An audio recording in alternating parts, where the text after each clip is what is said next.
ولا تقولوا لمن يقتل في سبيل الله امواتا بل احياء ولكن لا تشعرون. جو لوگ اللہ کی راہ میں قتل کیے جاتے ہیں ان کی نسبت یوں مت کہو کہ وہ مردہ ہیں، بلکہ وہ لوگ زندہ ہیں لیکن تمہیں اس کی خبر نہیں ہے. روئیں وہ جو منکر ہیں حیات شہداء کے، روئیں وہ جو منکر ہیں حیات شہداء کے، ہم زندہ جاوید کا ماتم نہیں کرتے.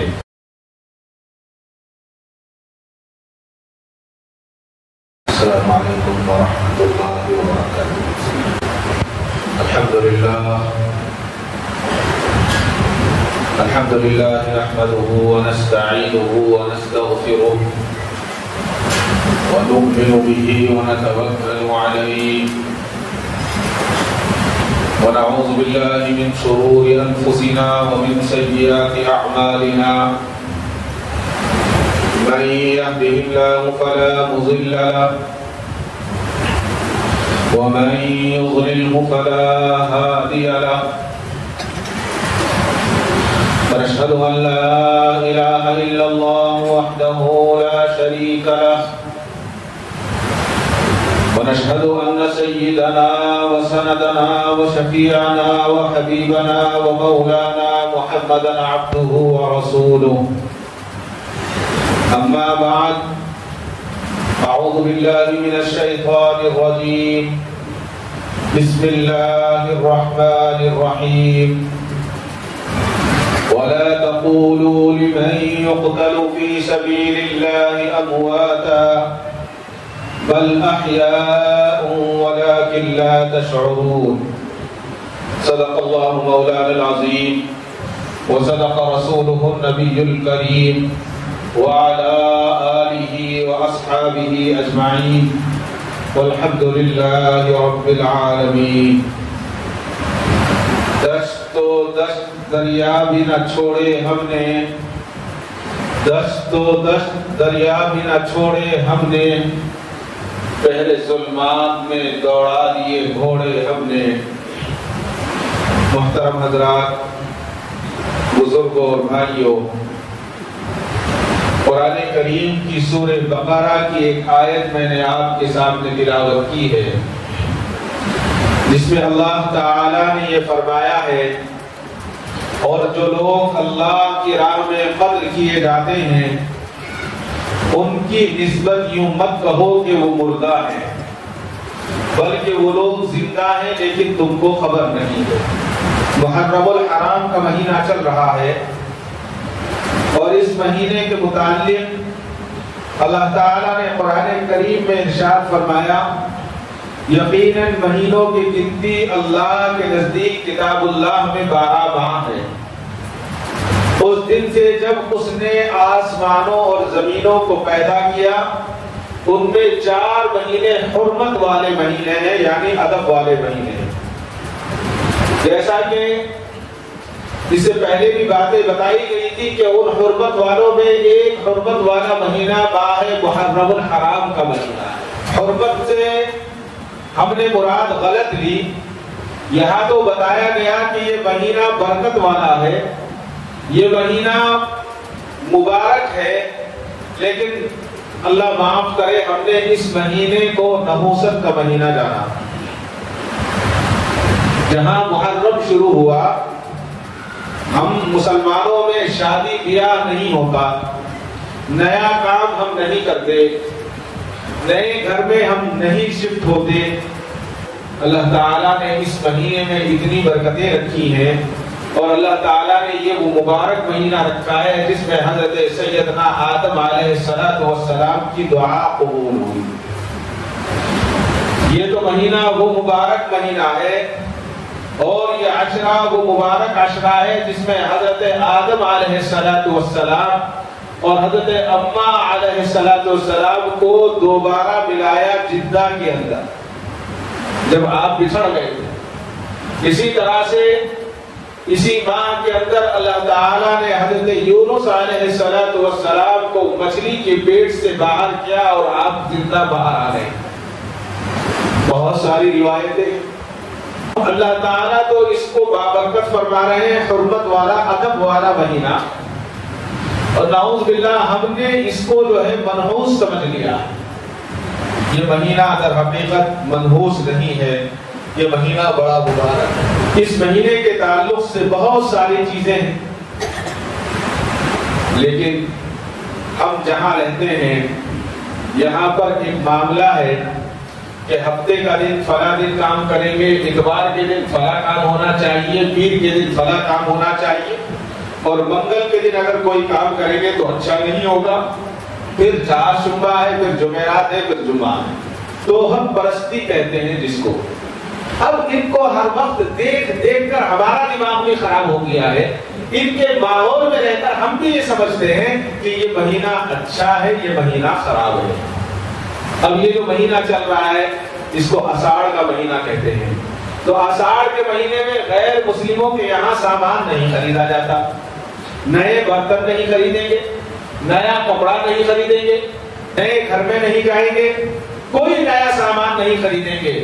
ارے اللہ تعالیٰ نے ہر دن کو برابر رکھا ہے، ہاں افضل ہے، ایک جمعہ کا دن افضل رکھا ہے، ہر گھڑی کو اللہ نے اپنے آپ بنایا ہے اور بہتر ہے۔ اگر کوئی گھڑی خراب ہے تو وہ گھڑی خراب ہے جس گھڑی میں جس وقت میں اللہ کی اور اللہ کے رسول صلی اللہ علیہ وسلم کی نافرمانی ہوگی ہے، اس کے علاوہ کوئی وقت خراب نہیں ہے، کوئی گھڑی خراب نہیں ہے، سب کی سب اللہ نے بنائی ہے۔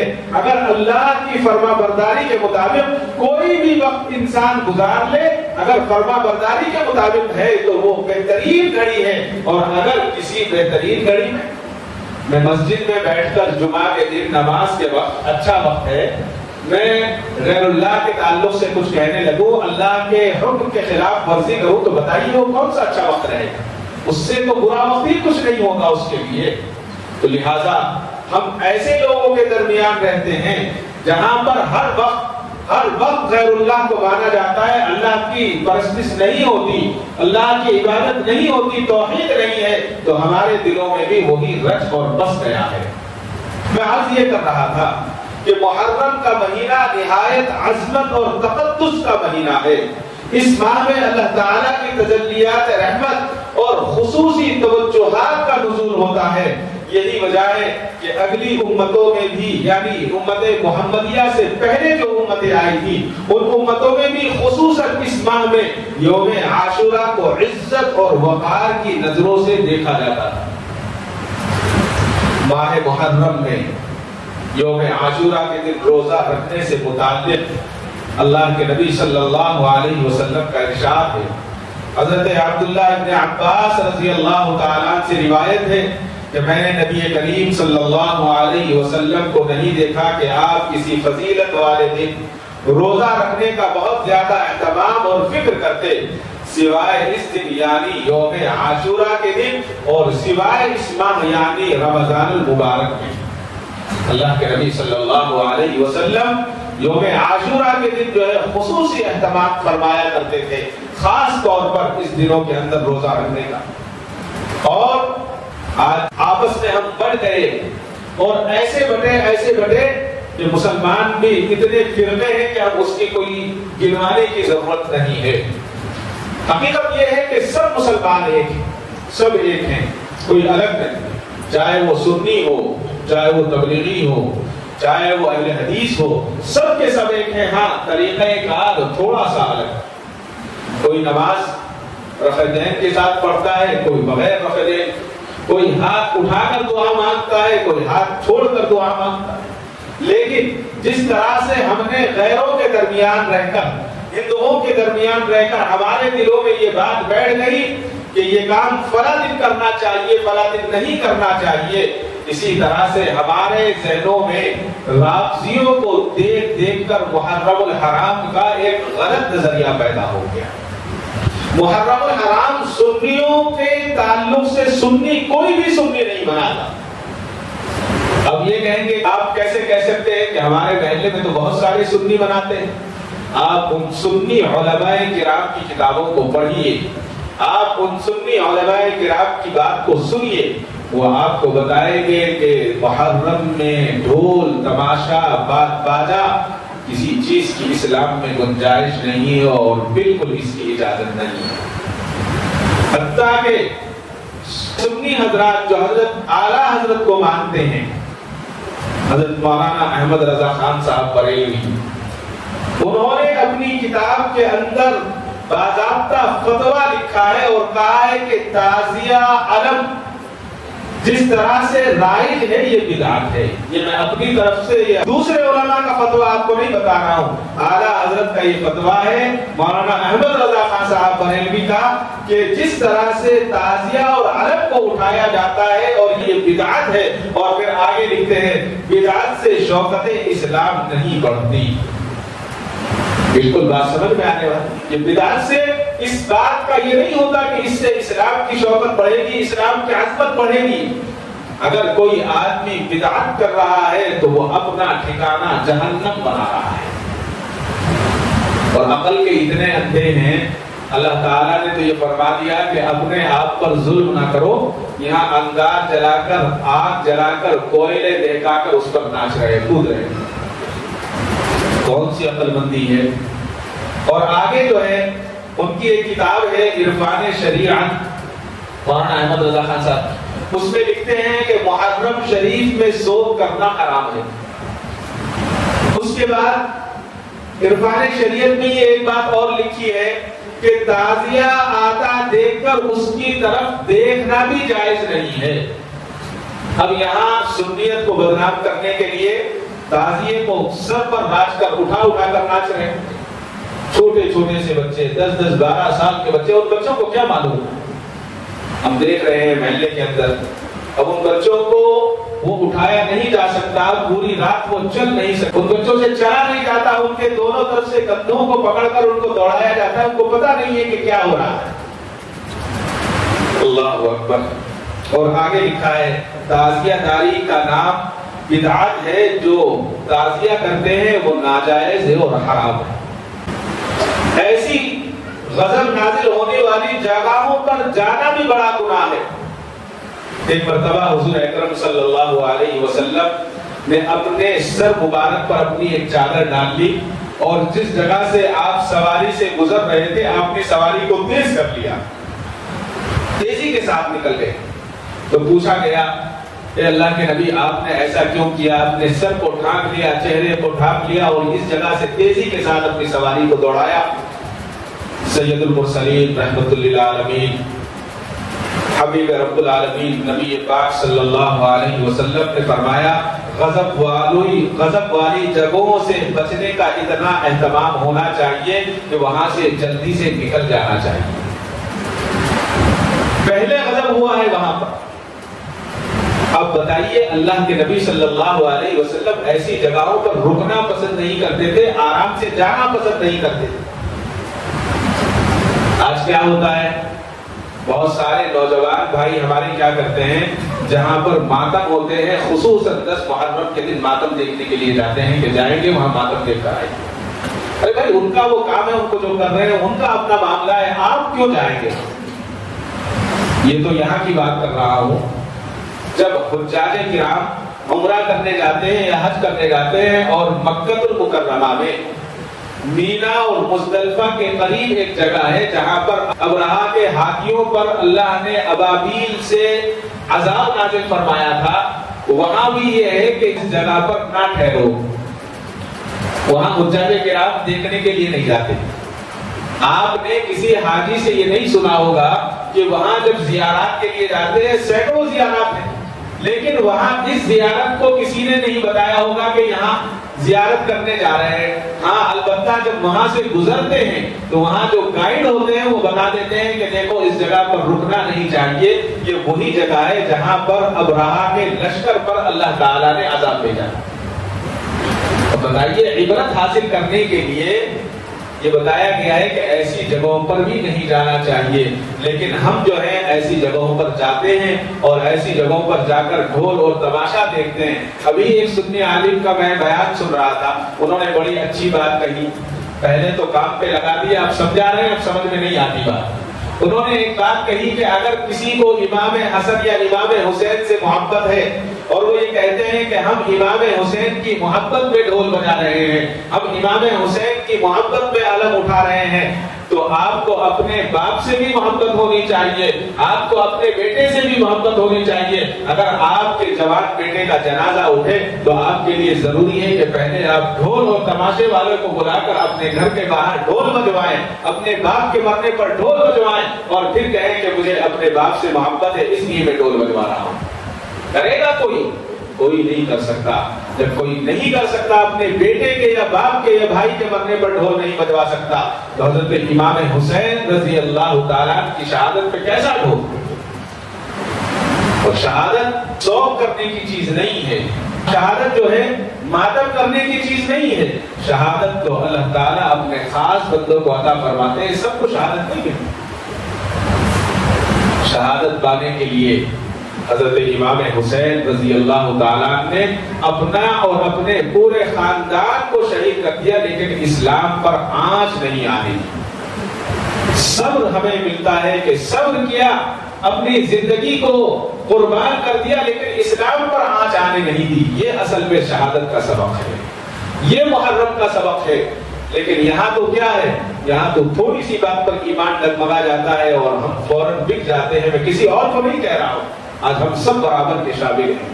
یہ محرم کا مہینہ ادب والا مہینہ ہے، اور اس محرم کے مہینے کے تعلق سے بہت ساری باتیں ہیں، جس میں سے خصوصیت کے ساتھ یہ ہے کہ حضرت ابو ہریرہ رضی اللہ تعالیٰ سے مروی ہے کہ رسول اللہ صلی اللہ علیہ وسلم نے فرمایا، رمضان کے بعد تمام روزوں سے افضل اگر کوئی روزہ ہے تو ماہ محرم کے روزے رکھنا ہے۔ اب محرم کے دن یہاں ایک تو روزہ رکھنا بتایا گیا ہے، ہم محرم کے دن شربت پلانا زیادہ ثواب سمجھتے ہیں۔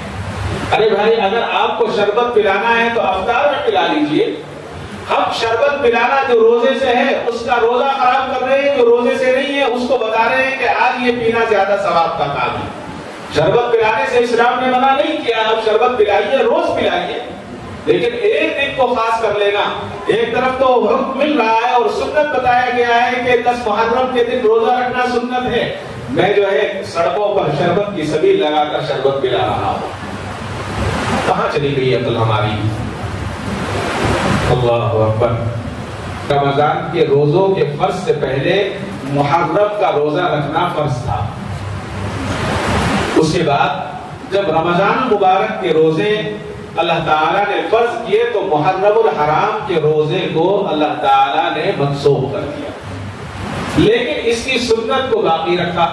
اب اس سے اندازہ لگائیے کہ اس دن روزہ رکھنا کتنا اچھا ہے، لیکن کسی پر زبردستی نہیں کرنی چاہیے۔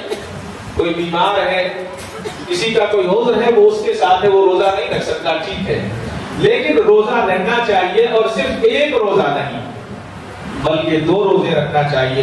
حضرت ابو قتادہ رضی اللہ تعالیٰ کہتے ہیں کہ رسول اللہ صلی اللہ علیہ وسلم نے ارشاد فرمایا، مجھے امید ہے کہ ایک عاشورے کے دن کا روزہ رکھنا گزشتہ 1 سال کے تمام صغیرہ گناہوں کا کفارہ ہو جائے گا۔ جو چھوٹے گناہ ہوتے ہیں اللہ تبارک و تعالیٰ اس کا کفارہ اس کو فرما رہے ہیں۔ اور حضرت اما عائشہ صدیقہ رضی اللہ تعالیٰ عنہ فرماتی ہیں کہ محبوب خدا حضرت محمد رسول اللہ صلی اللہ علیہ وسلم عاشورے کا دن کا روزہ رکھتے تھے اور اس دن روزہ رکھنے کا حکم دیتے تھے۔ جب حضور اکرم صلی اللہ علیہ وسلم مدینہ المنورہ تشریف لائے تو دیکھا کہ یہود عاشورے کا روزہ رکھتے ہیں۔ اللہ کے نبی صلی اللہ علیہ وسلم نے ان سے پوچھا یہ کون سا دن ہے؟ تو یہودیوں نے کہا کہ جس دن اللہ تعالیٰ نے حضرت موسیٰ علیہ السلام کو اور ان کے قوم کو فرعون سے نجات عطا فرمائی تھی، یہ بڑا دن ہے، اور فرعون جو ہے پانی میں غرق ہو گیا تھا۔ اس شکرانے کے طور پر ہم لوگ جو ہیں 10 محرم کا روزہ رکھتے ہیں۔ تو اللہ کے نبی صلی اللہ علیہ وسلم نے فرمایا ہم تو زیادہ حقدار ہیں اور قریب ہے موسیٰ علیہ السلام کے۔ پھر حضور صلی اللہ علیہ وسلم نے اس دن روزہ رکھا اور دوسروں کو بھی روزہ رکھنے کا حکم فرمایا، اور آگے فرمایا کہ یہود کی مماثلت نہ ہو، ان کے ایک جیسے ہم نہ رہے، لہذا یہ ایک روزہ رکھتے ہیں، ہم 2 روزے رکھیں گے، یا تو 9 اور 10 کا روزہ رکھیں یا 10 اور 11 کا روزہ رکھیں۔ لیکن ایک روایت یہ ملتی ہے کہ اللہ کے نبی صلی اللہ علیہ وسلم نے فرمایا کہ آئندہ 9 اور 10 کا روزہ رکھیں یا 10 اور 11 کا، لیکن اللہ کے نبی صلی اللہ علیہ وسلم اگلا محرم آنے سے پہلے اس دنیا سے اللہ کے نبی نے پردہ فرما لیا۔ اب معلوم یہ ہوا کہ شریعت تو یہ کہہ رہی ہے کہ 2 روزے رکھیں اور اس ماہ میں سوگ نہ منائیں، اس ماہ میں روئیں اور دھوئیں نہیں، ماتم نہ کریں۔ احادیث سے بھی یہ بالکل ثابت ہے، اور 1-2 حدیث نہیں، بہت سارے احادیث ملتی ہیں، لیکن ہم اپنی منمانی اور ہم اپنے کام میں لگے ہوئے ہیں جو ہم سے شیطان کروا رہا ہے۔ جیسا کہ میں نے عرض کیا کہ کسی بھی مسلک میں، چاہے وہ اہل حدیث ہوں، چاہے وہ سنی ہوں، چاہے وہ جماعت والے ہوں، کسی کے یہاں یہ نہیں ہے کہ محرم میں پنجے اٹھائیں، محرم میں جو ہے ناچیں اور محرم کے اندر تازیہ اٹھائیں۔ یہ جو عمل ہے یہ رافضیوں کا عمل ہے، سنیوں کا عمل نہیں ہے۔ ہاں، شریعت نے اس دن کے اندر ایک خاص بات فرمائی ہے، وہ یہ تعلیم دی ہے کہ اس 10 محرم الحرام کے دن اپنے اہل و عیال پر کھانے پینے میں فراغی کی جائے، اپنی وسعت سے زیادہ خرچ کیا جائے، کچھ اچھا ان کو کھلا دیا جائے۔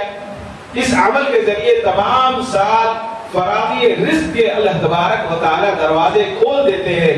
چونکہ اس روز رحمتوں کی بارش ہوتی ہے، اس لیے مسلمان اس روز جس حالت میں اپنے آپ کو اللہ تعالیٰ کے سامنے پیش کریں گے، اللہ تعالیٰ بھی ان کے ساتھ پورے سال وہی معاملہ فرمائیں گے۔ اس لیے ہمارے بزرگوں کا یہ معاملہ رہا کہ عاشورے کے دن نفلی عبادات کا اہتمام کرتے، روزے کا اہتمام کرتے، دعا و استغفار میں مشغول رہتے، تاکہ رب کریم کی ذات تمام سال اعمال صالحہ کی توفیق عطا فرمائے۔ محرم کے دن یہ کام کرنے کے دن ہے، ہمیں چاہیے کہ اس مہینے میں زیادہ سے زیادہ عبادات کریں، اور خصوصیت کے ساتھ 10 محرم کے دن اپنے گھر والوں پر فراغی کریں، اپنے گھر والوں پر خرچ کریں جو آسانی کے ساتھ ہو سکتا ہو، لیکن اس بات کا بھی خیال رکھیں کہ وہ مال حلال ہو، حرام نہ ہو، حلال مال سے ہو۔ حلال مال جو بھی ہمارے ہاں میسر ہے اس کو اطمینان کے ساتھ کھلائے پلائے تو اللہ تبارک و تعالیٰ اس میں برکت عطا فرمائیں گے۔ اور نوحہ خوانی جو ہم کرتے ہیں، ماتم جو ہم کرتے ہیں، اس کے تعلق سے حضرت عبداللہ بن مسعود رضی اللہ تعالیٰ سے مروی ہے کہ کہتے ہیں کہ رسول اللہ صلی اللہ علیہ وسلم نے ارشاد فرمایا، وہ شخص ہم میں سے نہیں ہے جو غم کے وقت اپنے رخساروں پر تماچے مارے، اپنا گریبان چاک کرے اور زمانہ جاہلیت کی طرح بیان کر کر روئے۔ ماتم میں کیا ہوتا ہے؟ یا حسن یا حسین، یا حسن یا حسین، جی وضو سے نہیں ہے۔ اب جب وہ ماتم کرتا ہے، خون بہتا ہے، اس کا وضو بھی ٹوٹ جاتا ہے۔ اور یا حسن یا حسین کا کیا مطلب ہے؟ اے حسن اے حسین۔ اگر میں اپنے بڑے بھائی کو اس کا نام لے کر کہنے لگوں اے فلاں اے فلاں، تو مجھے چھوڑے گا؟ لوگ کیا کہیں گے؟ کتنا ذلیل آدمی ہے، اپنے بھائی کا اکرام بھی نہیں کرتا۔ ہماری زبان ایسی نہیں ہے کہ ہم حضرت امام حسین کا نام بے ادبی کے ساتھ لیں۔ ایک تو ہم ننگے ہیں، ہماری کمر کھلی ہوئی، ہمارا پیٹ کھلا ہوا، وضو ہمارا نہیں ہے، اور اس میں ہم اے حسن اے حسین کہتے رہیں۔ اللہ اکبر، یہ تو حضرت امام حسین رضی اللہ تعالیٰ کی توہین ہے، یہ گستاخی کہیں گے ہم اس کو۔ وہ تو نواسہ رسول ہے، شہزادہ رسول ہے، ان کا تو ادب اتنا زیادہ ہے کہ اس کے تعلق سے اگر گفتگو کرنی شروع کی جائے تو اس کے لیے ایک الگ وقت چاہیے۔ حضرت خدری رضی اللہ تعالیٰ سے روایت ہے، فرماتے ہیں کہ نبی کریم صلی اللہ علیہ وسلم نے ارشاد فرمایا، نوحہ کرنے والی عورت اور نوحہ سننے والی عورت، یعنی ماتم کرنے کے لیے جو نظمیں پڑھی جاتی ہیں، سنائی جاتی ہیں اور سنی جاتی ہیں، اللہ کے نبی نے ارشاد فرمایا کہ اس پر بھی لعنت ہے۔ اسی طرح سے قطب ربانی شیخ عبد القادر جیلانی رحمۃ اللہ علیہ اپنی کتاب غنیت الطالبین میں ارشاد فرماتے ہیں، وہ تحریر کرتے ہیں، جیسا کہ میں نے عرض کیا کہ سنی علماء کا نام لے کر بدنام کیا جاتا ہے اور من گھڑت کہانیاں، من گھڑت باتیں کی جاتی ہیں۔ آج کل تو ایک رواج چل پڑا ہے، جتنا بڑا چھوڑ دے پکڑا ہی نہ جائے، اتنا بڑا چھوڑ دے گا وہ اتنا بڑا خطیب کہلائے گا، یعنی اس کی کوئی اصلیت نہیں ہوتی۔ کہیں سے لائے کہیں جوڑ دیا اور کچھ بھی کہہ دیا اور لوگ سن کر خوش ہو جاتے ہیں کہ غوث پاک نے ایسا کیا، غوث پاک نے ایسا کیا، کچھ نہیں ہے۔ حضرت یہاں پر شیخ عبد القادر جیلانی اپنی کتاب میں لکھتے ہیں کہ اگر حسین کی شہادت کا دن یوم مصیبت کا طور پر منایا جائے تو وہ دن پیر کا دن، اگر پیر کے دن اس غم کو منایا جائے تو پیر کے دن ہی اللہ کے نبی کا انتقال ہوا، اور پیر کے دن ہی حضرت ابو بکر صدیق رضی اللہ تعالیٰ نے وفات پائی۔ اس کا مطلب تو یہ ہوا کہ ایک طرف تو ہمیں بتایا جا رہا ہے شریعت میں پیر کا دن مبارک دن ہے، اور ہم اس پیر کے دن کو غم کا دن منا لیتے ہیں، تو ہم سے بڑا بے وقوف کون ہے؟ حضرت پیران پیر اپنی کتاب میں لکھتے ہیں یہ دن غم کا دن نہیں ہے، جی یہ غم کا دن نہیں ہے۔ اور اسی طرح سے رسول اللہ صلی اللہ علیہ وسلم نے اپنی وفات کے بارے میں اپنی صاحبزادی حضرت فاطمہ الزہرا رضی اللہ تعالیٰ عنہ سے فرمایا، اے فاطمہ جب میں وفات پا جاؤں تو تم میرے لیے اپنے منہ کو زخمی نہ کرنا، یعنی ماتم نہ کرنا، اپنے چہرے کو خراب مت کرنا، اور فرمایا کہ بالوں کو پریشان نہ کرنا، نوحہ نہ کرنا، اور نوحہ کرنے والی کو نہ بلانا، رونے والی عورتوں کو نہ بلانا جو بلند آواز سے روتی ہوں۔ اسی طرح سے حضرت علی کرم اللہ وجہ فرماتے ہیں کہ اگر ماتم جائز ہوتا تو اللہ کے نبی صلی اللہ علیہ وسلم کی وفات پر ماتم ہوتا، اور اگر اللہ کے نبی کی وفات پر ماتم ہوتا تو صحابہ اتنے روتے کہ ان کے بدن کا پانی خشک ہو جاتا اور اپنی جان دے دیتے۔ بالکل صحیح بات ہے۔ لہذا قرآن کریم کی میں نے ایک آیت آپ کے سامنے پڑھی تھی، وَلَا تَقُولُوا لِمَن يُقْتَلُ فِي سَبِيلِ اللَّهِ أَمْوَاتًا بَلْ أَحْيَاءٌ وَلَكِن لَّا تَشْعُرُونَ، جو لوگ اللہ کی راہ میں قتل کیے جاتے ہیں ان کی نسبت یوں مت کہو کہ وہ مردہ ہیں، بلکہ وہ لوگ زندہ ہیں، لیکن تمہیں اس کی خبر نہیں ہے۔ معلوم ہوا کہ یہ لوگ شہید ہیں، اور شہید کا کیا مرتبہ ہے؟ شہید کو 7 انعامات سے نوازا جاتا ہے۔ پہلا انعام یہ ہے کہ زمین پر اس کا خون کا پہلا قطرہ گرنے سے پہلے اس کے سارے گناہ معاف کر دیے جاتے ہیں، اور اسے اس کا جنت میں مکان دکھا دیا جاتا ہے۔ تیسرا، نہایت خوبصورت آنکھوں والی حوروں سے اس کا نکاح کرا دیا جاتا ہے۔ چوتھا، اس کے سر پر وقار کا تاج رکھا جاتا ہے جس کا ایک موتی اس ساری دنیا سے بہتر ہے، اور پھر بتایا وہ عذاب قبر سے بچا لیا جاتا ہے، اور قیامت کے دن بڑی بڑی گھبراہٹ سے وہ محفوظ ہو جاتا ہے، اور پھر فرمایا اسے ایمان کے زیور سے آراستہ کر دیا جاتا ہے۔ اور پھر آگے شریعت کہتی ہے کہ وہ اپنے رشتہ داروں میں سے ایک شہید 70 لوگوں کے بارے میں قیامت کے دن سفارش کرنے کا حق رکھے گا، سفارش کر سکتا ہے۔ روئے وہ جو منکر ہیں حیات شہداء کے، روئے وہ جو منکر ہیں حیات شہداء کے، ہم زندہ جاوید کا ماتم نہیں کرتے۔ شہداء کا ماتم نہیں ہے، یہ محرم کا دن مبارک دن ہے، لہذا ہمیں چاہیے کہ اس محرم کے دن کو خاص دن بنائیں، اور اس دن کو اپنی تمام کوتاہیوں اور اپنی غلطیوں سے اللہ کے سامنے گڑ گڑا کر توبہ کریں، اور عہد کریں کہ ہم آئندہ کوئی بدعت نہیں کریں گے، ہم اللہ اور اس کے رسول کے بتائے ہوئے طریقے پر چلیں گے۔ اللہ اور اس کے رسول نے جو ہمیں بتایا ہے، محرم کے تعلق سے 2 باتیں شریعت میں آئی ہیں، ایک تو 9 اور 10 محرم کا روزہ، یا 10 اور 11 کا روزہ، اس کے علاوہ کوئی چیز شریعت میں نہیں ہے۔ جس طرح سے ہم ایک نئی باتیں، کچھ نیا پکانا، ارے آپ پکا رہے ہیں کبھی بھی پکاؤ، کبھی بھی کھلاؤ، لیکن خصوصیت کے ساتھ فلاں کھانا ہمیں اس دن پکانا ہوگا، اس کی شریعت میں کوئی اصلیت نہیں ہے۔ اللہ تعالیٰ مجھے اور آپ کو اہل سننے سے زیادہ عمل صالح کی توفیق عطا فرمائے، اللہ تعالیٰ ساری بدعات سے ہماری حفاظت فرمائے، اور اللہ تعالیٰ اپنی خوشنودی نصیب فرمائے۔ وآخر دعوانا الحمدللہ رب العالمین۔ کعبے پہ پڑی جب پہلی نظر، کیا چیز ہے دنیا بھول گیا، کیا چیز ہے دنیا بھول گیا۔